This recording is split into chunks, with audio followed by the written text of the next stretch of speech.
Olá, no ar mais um Clipping Eletrônico que você pode acompanhar pelos canais 61.4 Digital, também pelo canal 7 da NET ou ainda no portal câmara.sp.gov.br/TV Câmara SP. O debate de hoje é sobre trabalho infantil e os números são alarmantes. No mundo, são 168 milhões de crianças e adolescentes nesta situação, o que corresponde a 11% de toda a população da mesma faixa etária. E aqui no Brasil, são mais de 2,5 milhões de pessoas, segundo pesquisa da Fundação Abrinq. Para discutir o assunto, eu recebo a gerente executiva da Fundação Abrinq, a Denise Cesário. Denise, obrigado pela presença. Eu que agradeço, Felipe. Boa tarde. Boa tarde. Também aqui com a gente o secretário estadual de Desenvolvimento Social, Floriano Pêsaro. Obrigado pela participação. Obrigado, prazer imenso.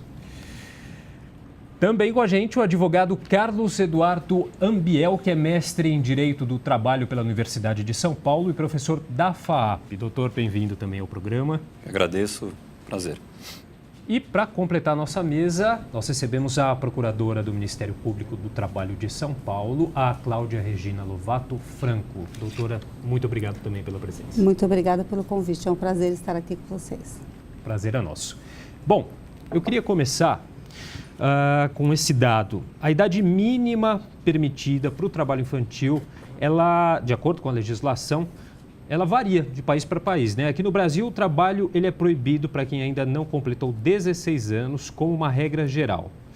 Quando realizado na condição de aprendiz, é permitido a partir dos 14 anos. E se for um trabalho noturno, perigoso, insalubre ou uma atividade aí na lista das piores formas de trabalho infantil, aí a proibição se estende aos 18 anos completos.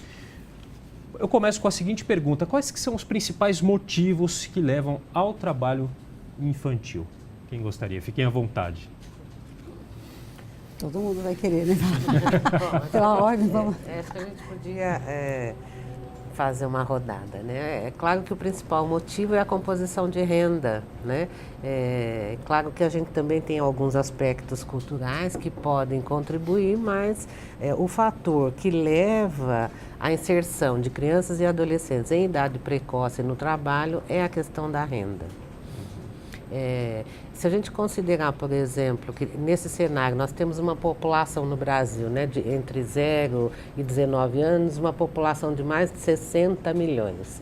E se a gente olhar para essa população, nós vamos ver 1/3 desta população vai estar aqui na porção urbana e na porção sudeste, né? E aí, se a gente vai olhando para os números do trabalho infantil, a gente precisa olhar um pouquinho para cenários urbanos e cenários rurais, né? E hoje o que a gente percebe é que nós estamos vivenciando uma inserção desde muito cedo de crianças numa faixa etária muito precoce nas atividades que estão no contexto rural, ou seja, nas atividades agrícolas, né? Denotando que um processo de crise econômica também vai impactando muito negativamente na entrada mais precoce de crianças no trabalho infantil. Quer dizer, então a gente tem uma separação de setores, o trabalho infantil na região rural, na região agrícola, mas também acontece com uma certa frequência na região urbana, né? Eu acho que esse talvez seja o nosso grande desafio. Há uma mudança, e aqui a Denise traz também o fator cultural, para além da questão só da renda, que é uma mudança da sociedade nos tempos modernos, que é a sociedade do conhecimento. Então ainda há um resquício na cabeça de pais, enfim, e de muitos que aceitam o trabalho infantil com alguma naturalidade, de que o trabalho enobrece, ajuda a criança a crescer, ajuda a criança a aprender. E na verdade, nós sabemos que é uma imensa exploração e de que a criança, muitas vezes, ou está fora da escola ou compromete o desempenho escolar. E na sociedade do conhecimento, que é essa do século XXI, quem não tem conhecimento não consegue evoluir, inclusive não quebra o chamado ciclo da pobreza, repetindo aquilo que os pais, em algum momento, tiveram no passado, que provavelmente, na maioria dos casos, também foram submetidos ao trabalho precoce, ao trabalho infantil. Então, essa questão da violação hoje do direito a criança a brincar, a escola, etc., ela é inadmissível na nossa sociedade, porque ela rouba, ela tira da criança, da família e da sociedade como um todo a oportunidade de um futuro baseado na sociedade do conhecimento. Eu acho que esse é um bom caminho para tentar explicar por que criança não pode trabalhar. Quer dizer, tem toda essa questão também de como a sociedade percebe essa questão, né? Eu, há pouco, vi uma reportagem, o repórter acompanhou um garoto que entregava balas no semáforo, e aí o repórter chega para uma dessas pessoas ali, um motorista que estava no semáforo, e pergunta: o que você acha de o menino estar entregando aqui a bala, trabalhando? Ele: eu acho bom, ele está, né, preocupado com o futuro dele. Quer dizer, você vê, tem essa falta dessa percepção, né? Uhum.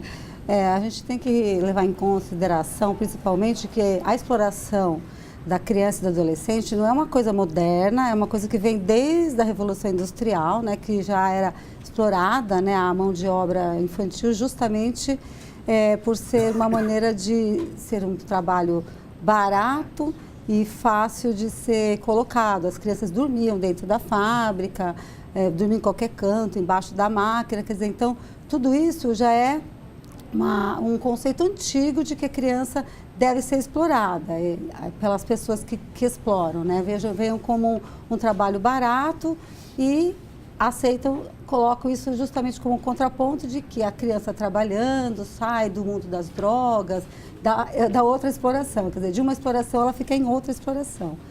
E acho que todos nós aqui, como disse aqui o Dr. Floriano, né, justamente estamos no combate a essa exploração, justamente para que seja possibilitado a aplicação do princípio, né, da proteção integral da criança e do adolescente, que vem consagrado no artigo 224 da Constituição Federal, repetido no Estatuto da Criança e do Adolescente. Então, nossa preocupação é justamente essa, dar toda a proteção possível para tirar a criança e o adolescente da exploração do trabalho, que é um mundo complexo, perverso e que dá muito prejuízo quando ele é inserido em época errada, né? Então, a gente tem que todo mundo a análise, né, dos problemas psicológicos, físicos, e justamente tira a oportunidade, né, da educação, que é o que faz o engrandecimento da pessoa, que faz com que ela saia da linha da pobreza. Quer dizer, existem vários fatores, né, que justamente é para que a criança não trabalhe, que ela tenha o seu desenvolvimento integral para se tornar um cidadão verdadeiro e poder contribuir, né, com a sociedade como um todo. Doutor Carlos, o senhor também que é um estudioso dessa questão do direito do trabalho, como que o senhor vê essa questão da legislação aplicada nessa questão aqui no Brasil, mais especificamente aqui em São Paulo, questão de fiscalização também? Eu achei interessante a gente abordar sobre esse aspecto de que é uma questão cultural e uma questão econômica. A própria Constituição Federal, quando trata da proteção integral da criança e do adolescente, ela deixa muito claro que é dever da família, da sociedade e do Estado garantir à criança e ao adolescente o acesso à educação, o acesso à profissionalização, o acesso ao lazer, à saúde, enfim, a proteção integral da criança e do adolescente como uma regra constitucional. Isso não é um destinatário apenas do Estado ou apenas da família, né? A sociedade como um todo tem esse dever. Então, papel de fiscalização, papel de viabilizar alternativas de boa educação e de combate ao trabalho infantil. A própria Constituição Federal teve uma evolução desde a sua promulgação em 88 até hoje, que foi adotar a recomendação do OIT, aumentando a idade mínima, que antes era 14 e 12 para aprendizagem, depois em 98 passou a ser 16 anos, né? 14 para aprendizagem, depois a própria legislação foi alterada para aprendizagem, que deixou de ser de 14 a 18, agora é de 14 a 24 anos, ou seja, há uma mobilização na legislação brasileira de garantir a proteção, respeitando as convenções internacionais e permitindo, inclusive, a inserção no mercado de trabalho pelos meios legais, ou aprendizagem, ou estágio. Ou seja, do ponto de vista de legislação, nós não temos problema, nós estamos bastante adequados ao que mais de moderno há no mundo. O problema é materializar na prática aquilo que a legislação determina, né, por uma série de questões. Aí vem econômica, vem cultural, e eu fico muito feliz com a observação do Floriano, porque considerando que nós estamos numa sociedade que se coloca que as profissões atuais, em 50 anos, metade não existirá mais, e as que existirão não se sabe quais serão ainda, Né? Pensar que a gente está discutindo de trabalho infantil e não educação é uma coisa muito complicada. Né? Temos que passar por um novo passo, que é como educar as nossas crianças para essa nova era. Estamos aqui discutindo milhões de crianças que ainda são exploradas no trabalho infantil. Então, tem uma experiência que eu gostaria de trazer aqui ao debate também. Na medida em que a gente trabalha numa Secretaria de Estado que está voltada para o desenvolvimento social, assistência e o combate às violações dos direitos, né, em geral, a gente percebe que essas violações elas se dão em grupos da sociedade que eu não diria que são muito bem definidos, mas eles são recorrentes. Então, obviamente, famílias em situação de pobreza extrema, em regiões periféricas da cidade, em geral famílias negras, então tem também um recorte racial, famílias monoparentais, onde em geral a mãe é a única responsável pelas crianças, né, pelos seus filhos. E há uma questão interessante também, a gente marca muito a questão da violação do trabalho infantil. Tivemos um evento grande lá na Assembleia, junto com toda a Rede Peteca, todas as organizações que trabalham com esse tema, na Assembleia Legislativa, na semana passada, 12 de junho. Mas algo que nos chama a atenção é que a violação de direitos, a violação do Estatuto da Criança, a violação dos direitos, está muito ligada a todo tipo de violação. O trabalho infantil é um recorte das violações. Porque, em geral, essas crianças também são abusadas, né, moral, física e sexualmente. Famílias passaram por algum tipo de violação, então mães que também foram violentadas ou violadas em seus direitos, sofreram violência física, moral, sexual.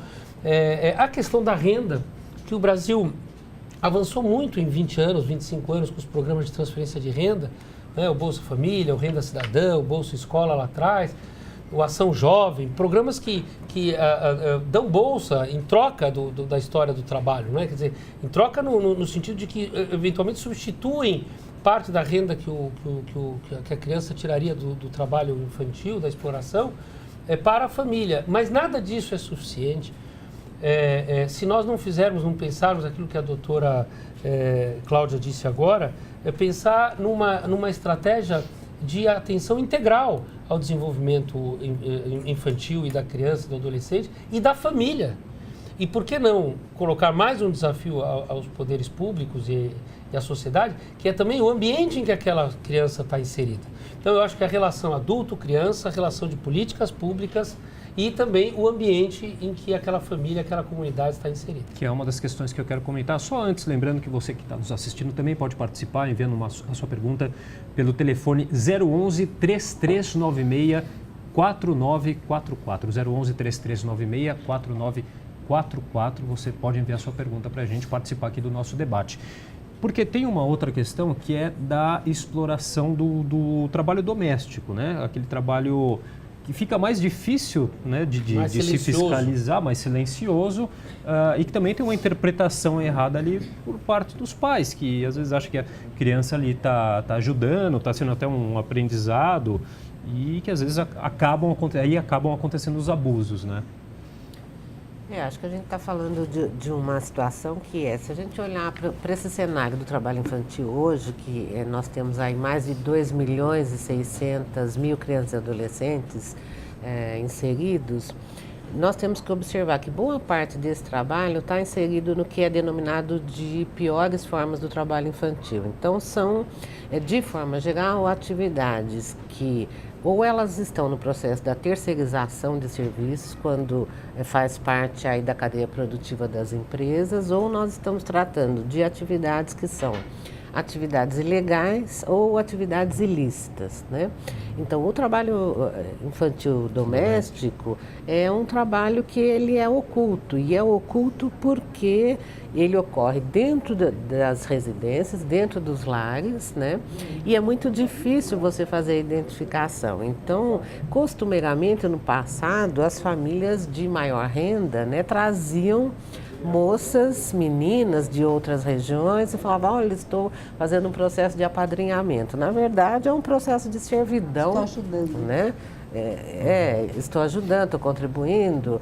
Na verdade, é um processo de servidão que ocorre dentro dos lares brasileiros, né, que ocorreu muito no passado, hoje bem menos, mas ainda nós temos uma situação que é bastante preocupante, né? Então, porque essas adolescentes que estão no trabalho infantil doméstico, e de forma geral a maior parte são meninas, né? E aqui também tem uma questão de gênero que precisa ser tratada, elas estão excluídas de outras possibilidades. Então, elas estão trabalhando, elas ficam o dia todo na casa, elas acabam ou saindo da escola, ou elas não conseguem ter o acompanhamento adequado do rendimento escolar, né? E fora isso, elas correm riscos muito sérios, que é o caso do abuso sexual, por exemplo.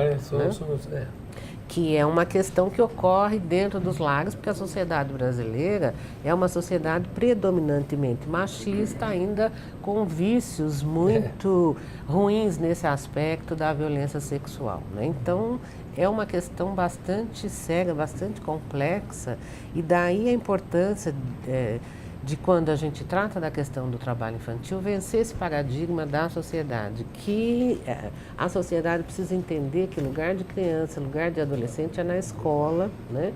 E que não pode trabalhar, quer seja no trabalho infantil doméstico, quer seja em outras formas, quer seja na agricultura familiar. Nós precisamos garantir o direito às políticas básicas para crianças e para adolescentes. E para a criança, a política fundamental é, então, primeiro direito à vida, direito à saúde e depois direito à educação. E a educação, ela precisa ser preservada até a idade que esse adolescente esteja preparado para ser incluído no mercado do trabalho, né? Então, essa é uma questão que a sociedade brasileira precisa entender para ajudar a combater o problema.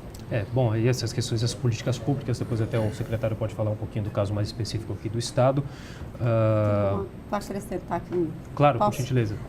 Pelo Ministério Público do Trabalho, nós temos formas de combater, né, o trabalho infantil, justamente essas questões. Quando chega dentro do lar, ou seja, de um domicílio, a coisa fica mais complicada, mas nós temos instrumentos. Nós temos trabalhos feitos em rede, né, com instituições, com CRAS, com CREA. Então, nós apresentamos justamente, às vezes temos denúncia de vizinhos, olha, na casa tal está acontecendo isso assado. E aí nós chamamos toda essa rede que pode, justamente conselho tutelar, né, fazemos um trabalho em conjunto que eles têm acesso à residência. Né? Os conselhos tutelares têm um papel fundamental. Eles são decisivos, porque eles estão próximos da comunidade e junto com as assistências sociais dos CRAS, os centros de referência, os CREAS, e é como a Denise falou, nós temos alguns recortes, né? A Denise tocou em 2, ela falou de gênero, fala da cultura machista, que está presente em todas essas relações, eu trouxe a questão racial também, que também está presente na questão numérica, quando a gente avalia a quantidade de casos, isso tem também a ver com a questão de renda.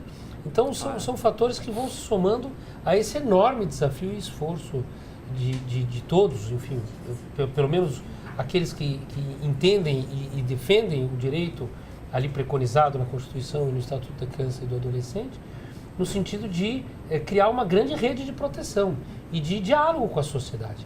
Porque é fundamental, eu acho que o Dr. Carlos também concorda com isso, é fundamental que nós falemos do assunto, que nós façamos campanhas alertando. Exatamente. Porque somente com uma percepção mais aprimorada do fato das consequências para a sociedade como um todo, porque não é só a criança que sofre e a família, mas é a comunidade, é a sociedade que paga um preço altíssimo depois em relação à violência, a falta de uma mão de obra mais qualificada no país, mais estudada, não é? Todos nós pagamos o preço pelo trabalho infantil. Quer dizer, esse diálogo aí, através de campanhas e também outras formas, tem um papel fundamental, né?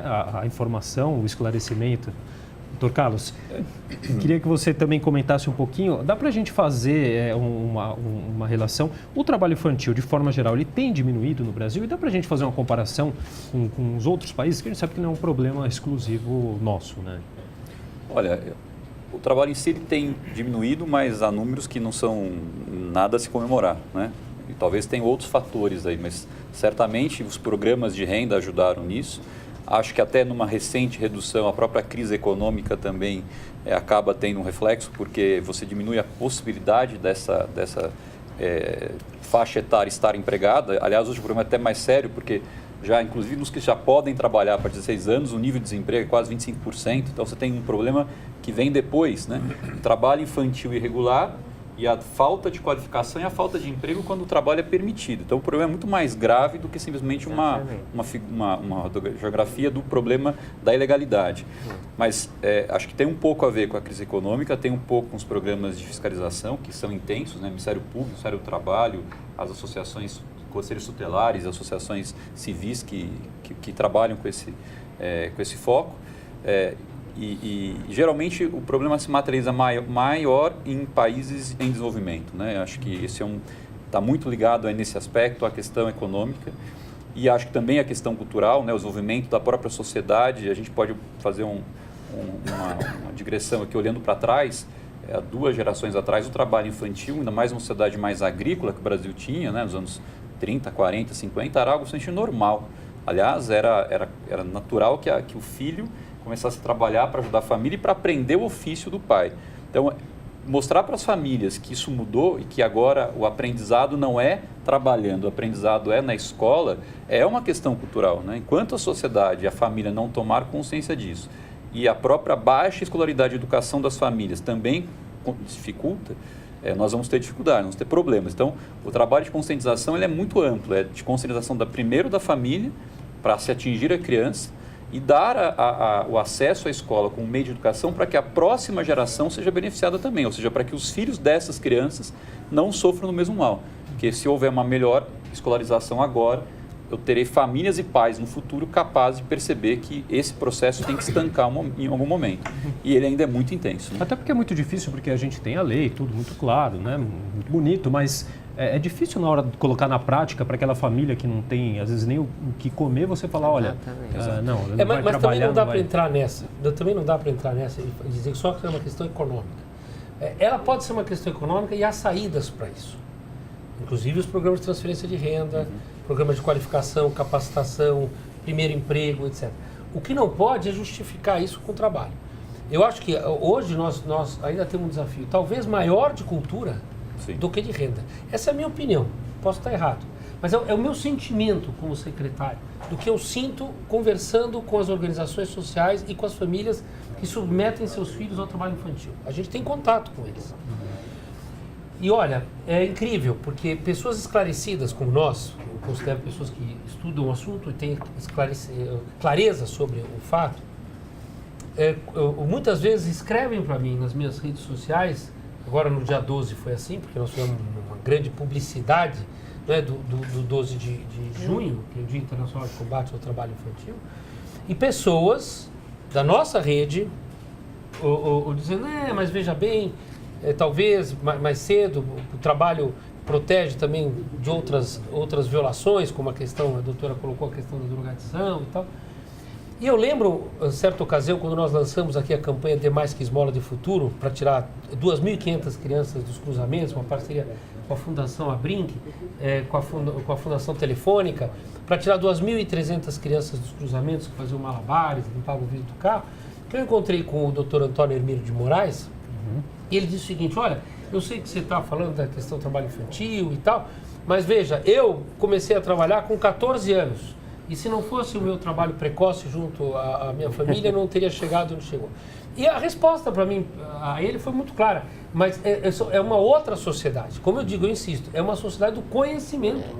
Hoje não é mais... O conhecimento não está necessariamente naquele trabalho. O braçal, muito menos. Está no conhecimento, no estudo, inclusive de novas profissões, como disse aqui o Dr. Carlos, que não sabemos ainda quais serão essas profissões do futuro.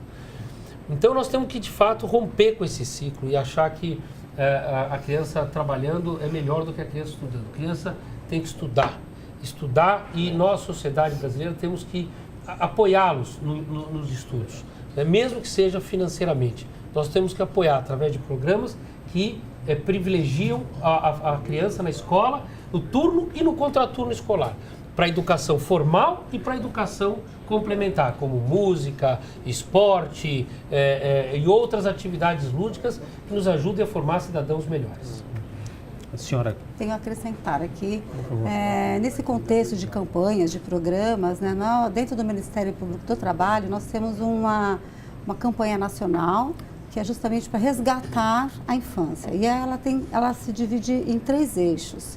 Um eixo é a campanha feita em nível escolar, que nós aplicamos um outro trabalho nosso, que chama MPT na Escola, que fazemos com as prefeituras. Isso está sendo implementado há anos dentro do nosso país. Isso para justamente modificar, o objetivo é a modificação da cultura do trabalho, da permissão ao trabalho da criança e adolescente. Então, nós levamos para a criança, para o professor, estamos fazendo capacitação de professores. Então, esse assunto tem que ser discutido, temos gibizinhos e tudo mais. Então, no âmbito escolar, educacional, nós temos uma campanha nesse eixo. O outro eixo é justamente no incentivo a políticas públicas, um trabalho também em rede com as prefeituras, com o Estado, com aqueles que estão dispostos, né, com as organizações também, as organizações civis, não governamentais, aliás, e todos que têm o efetivo interesse. E também no outro eixo que nós trabalhamos é justamente a implementação meu Deus, deu um branco aqui, do trabalho... da Lei 4, da artigo 429 da CLT. Aprendizagem. Então, a gente é um fomento para que seja realmente implementada a lei, a aplicação das cotas de aprendizagem. Por quê? Com isso, nós colocamos o adolescente que está em trabalho informal, em trabalho não protegido, dentro de uma rede de proteção, porque isso tudo é fiscalizado, é controlado, e ele garante também que ele estude, é obrigatório o estudo. Então, é uma maneira, né, de fazer o resgate da infância e da adolescência que nós, no Ministério Público, estamos fazendo esse trabalho nessa campanha. E também temos um outro trabalho importante, que eu acho que começou dentro aqui do estado de São Paulo, que chama #Chega de Trabalho Infantil, que foi lançado na Procuradoria aqui de Campinas, do MPT, e teve assim, foi muito importante, porque vem com verba de dinheiro, de TAC, de termos de compromisso de ajustamento de conduta, que o Ministério Público conseguiu e investiu nesse setor, né, para combater, e as pessoas que estavam interessadas em auxiliar estão dando o seu auxílio, os artistas estão trabalhando gratuitamente. Então, existe um site, dentro lá da rede social, tem fanpage no Facebook, então, assim, tudo em prol de encerrar mesmo, acabar com esse negócio de trabalho infantil, porque a gente luta e sempre estamos aqui nos debates. Nós estamos bem longe, nos nossos debates, doutora? né? Mas nos nossos debates. Então, a gente todos aqui, nós sentimos um pouco de frustração, né? Num trabalho. A gente sente uma melhoria, mas ela é muito lenta. Então, agora a gente quer acabar, botar todo mundo para colaborar. Agora, tanto pais quanto empregadores podem ser responsabilizados nessa questão do trabalho infantil, doutor Carlos e doutora Denise, que ainda não falaram. Pode sim, aí acho que eles podem abordar melhor esse aspecto. Eu queria colocar uma questão que é assim, eu acho que esse cenário é um cenário que a gente traz um aspecto cultural, mas que tem uma questão econômica muito preponderante aí, né? Se considerando que nós temos 55 milhões de brasileiros que vivem em situação de pobreza. E desses 55 milhões, trabalha porque quer, né? 18 milhões estão em situação de extrema pobreza. Então, é um cenário que é um cenário muito difícil de se enfrentar. O Brasil ele, melhorou no aspecto do desenvolvimento econômico, no aspecto do desenvolvimento social, mas, infelizmente, na questão do trabalho infantil, nós ainda estamos devendo muito. O Brasil, nos acordos internacionais, ele deveria ter eliminado todas as piores formas de trabalho infantil até o ano de 2016, né? E todo o trabalho infantil até 2020. Nós já temos uma estimativa do Fórum Nacional de Prevenção e Erradicação do Trabalho Infantil que nós chegaremos em 2020 com aproximadamente 2 milhões de crianças e adolescentes no trabalho, né? Ou seja, nós não cumprimos o que foi pactuado, né?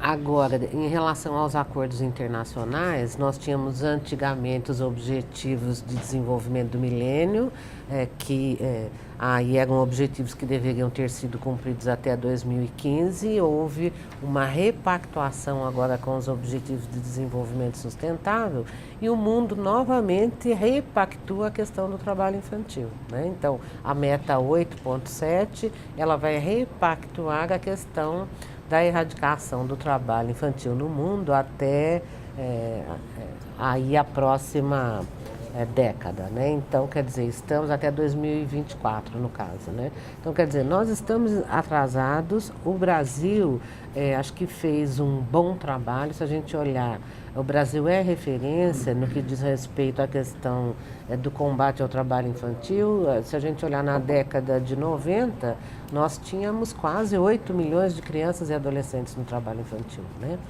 Hoje, o nosso enfrentamento ele é mais difícil porque nós estamos falando de formas ilegais, ilícitas, que a gente precisa de um aparelhamento muito forte do Estado, precisamos de inteligência para combater, por exemplo, o envolvimento no tráfico de drogas, na exploração sexual comercial. Então, é necessário toda uma inteligência para se fazer esse combate, né? Mas nós também temos outras questões que nós podemos contar com a participação de alguns setores, que é o caso das empresas, por exemplo, né? Então, no processo de terceirização dos serviços ou de quarteirização e especialmente na questão da aprendizagem, que é uma estratégia excelente para tirar o adolescente do trabalho, né? Porque a aprendizagem ela vai garantir todos os direitos trabalhistas para este adolescente, que pode iniciar o processo de aprendizagem a partir dos 14 anos, né? E vai preparando esse adolescente progressivamente para que ele chegue no mundo de trabalho de forma qualificada. Então, nós temos estratégias, mas ainda temos desafios muito consideráveis. Doutor Carlos, antes de passar para você, só lembrando que você também, que está nos assistindo, pode participar enviando sua pergunta pelo telefone 3396-4944. Doutor Carlos, gostaria de complementar essa questão? Em relação à sua pergunta, Felipe, da proteção, a legislação estabelece sim sanções, e essas sanções elas focam tanto no empregador, e aí tem uma diferença importante entre o trabalho que é proibido e o trabalho ilícito. O trabalho ilícito é aquele que é totalmente contrário ao ato em si é ilícito. Então, o tráfico de droga, a questão da prostituição, aquilo não gera sequer direitos, né? Só punição. Já o trabalho proibido, portanto, um adolescente de 13 anos que não pode trabalhar, mas está trabalhando, a punição é para o empregador, não para a criança. Portanto, a própria legislação permite que se reconheça o vínculo, se reconheça os direitos dele como empregado, e eu vou punir o empregador. Porque se o empregador não contrata, embora aí também eu possa ter o trabalho da família, que é outro segmento, mas em relação à empresa ou ao empregador que contrata, ele é o foco da punição. Talvez aí podemos pensar numa punição um pouco mais abrangente, né? A punição ainda não é uma multa que não acaba sendo tão relevante diante dos benefícios que o trabalho infantil possa, na cabeça de quem contrata, propiciar. E em relação à família é um pouco mais complicado, porque você tem o pátrio poder, você tem a entidade familiar, mas mesmo assim a legislação permite, verificando que a família não exerce corretamente seu pátrio poder, que explora a criança, o Estado, a partir dos conselhos tutelares da própria sociedade, ele intervém, ele busca corrigir o processo, né, o que está acontecendo, e no extremo até a perda da guarda da criança para proteger a criança. É óbvio que isso não é o desejado é que a família seja protegida, como no próprio âmbito constitucional. Mas se a família é o próprio ente que está agredindo a criança, também a legislação brasileira permite que o Estado tire essa criança do convívio familiar para protegê-la dessa exploração. Então, a proteção na lei existe. Bom, nosso tempo está chegando no final. Gostaria de abrir um espaço aqui para uma consideração final de cada um. Podemos começar, doutora Cláudia. Obrigada. Bom, a nossa mensagem do Ministério Público do Trabalho é relembrar a todos que o trabalho da criança e do adolescente é uma cultura que nós devemos modificá-la por completo, porque nós temos que proteger nossas crianças e os adolescentes da melhor maneira possível, a sociedade, os pais, os entes públicos, para que eles possam ter dignidade, uma vida sadia, com todas as proteções, ficar fora do trabalho, porque o trabalho é um ambiente super perverso para a formação psicológica e física do adolescente, mas que podemos sim admitir um trabalho antes da idade permitida apenas no caso da aprendizagem. Então, eu acho que isso deve estar sempre em mente para que todos, quando vai pensar, vou botar meu filho para trabalhar, ele tem que pensar, não, preciso colocar num colégio, ficar o dia inteiro, fazer outros cursos, aprender outras coisas, ainda que eu seja uma mãe que não tenha condições financeiras para nada. Eu tenho que buscar o apoio, no caso, no poder público, como diz o doutor Floriano, em contraturnos, em escolas que poderão preencher esse vazio daquilo que eu, mãe, sem condições econômicas, posso oportunizar. Então, temos que sim buscar o apoio do Estado que está para nos auxiliar. Ok, vamos lá, doutor Carlos. Bom, primeiro eu quero agradecer e dizer que é sempre importante debater esse tema, né? A conscientização e a discussão é importante. Lembrar que a nossa Constituição estabelece o dever de todos em dar proteção integral à criança. Isso é uma coisa fundamental, até como viabilização das próximas gerações que nós teremos aqui no país e no mundo como um todo. A família tem o seu papel, o Estado tem seu papel, mas todos nós temos o nosso papel. O cidadão tem o seu papel, a cidade tem o seu papel, as cidades civis, e cada um tem que fazer a sua parte, seja no debate, seja na conscientização, seja em ações pontuais de auxílio a entidades que ajudam a criança, na denúncia a órgãos de controle. Porque nós vemos um momento em que a sociedade em si está mudando completamente. Nós vemos uma sociedade da informação, do conhecimento, uma sociedade em que se preza a economia criativa, né? E nós temos que dar a essas crianças um conhecimento para que elas façam parte da sociedade que vai surgir nesse novo momento. E para isso é fundamental a educação escolar, a educação cultural como um todo. E a sociedade tem que estar ciente do seu papel e colaborar para que a gente consiga não só manter essa redução escalonada do trabalho, mas viabilizar que aquele que não está no trabalho, está na escola, tenha uma boa educação e que propicie que os que não estão queiram ir à educação e ter uma formação melhor. Doutor Carlos, obrigado. Bom, vamos rapidinho, a gente tem uns eu só minutinhos. quero aqui terminar dizendo o seguinte: o São Paulo foi um dos estados do Brasil que mais diminuiu quantitativamente o trabalho infantil.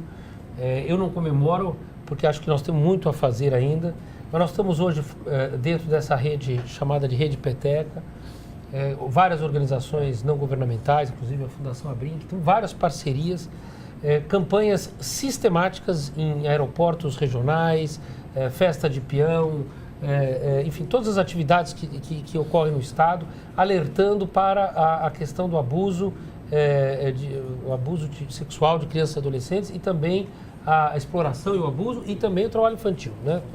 Dentro da ideia das piores formas. Lembrar que nós temos trabalho infantil que nas piores formas análogo ao escravo e que, portanto, nós podemos agir com absoluto rigor da lei e alertar a população para que não submeta suas crianças ao trabalho e nem permitam que os outros submetam.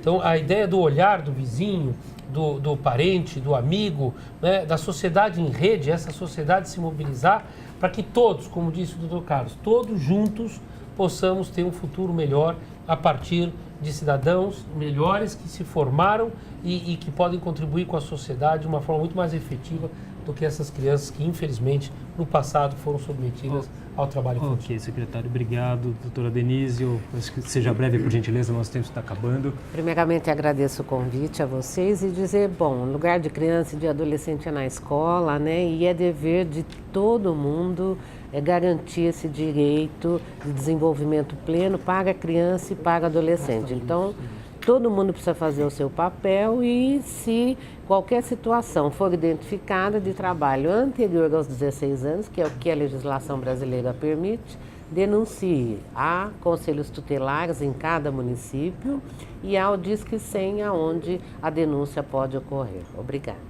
Ok, bom, queria agradecer muitíssimo a todos pelos esclarecimentos. Obrigado. Muito obrigado. Obrigado também a você que nos acompanhou em mais um Clipping Eletrônico. Você fica agora com a sessão plenária. TV Câmara São Paulo, informação para a cidadania.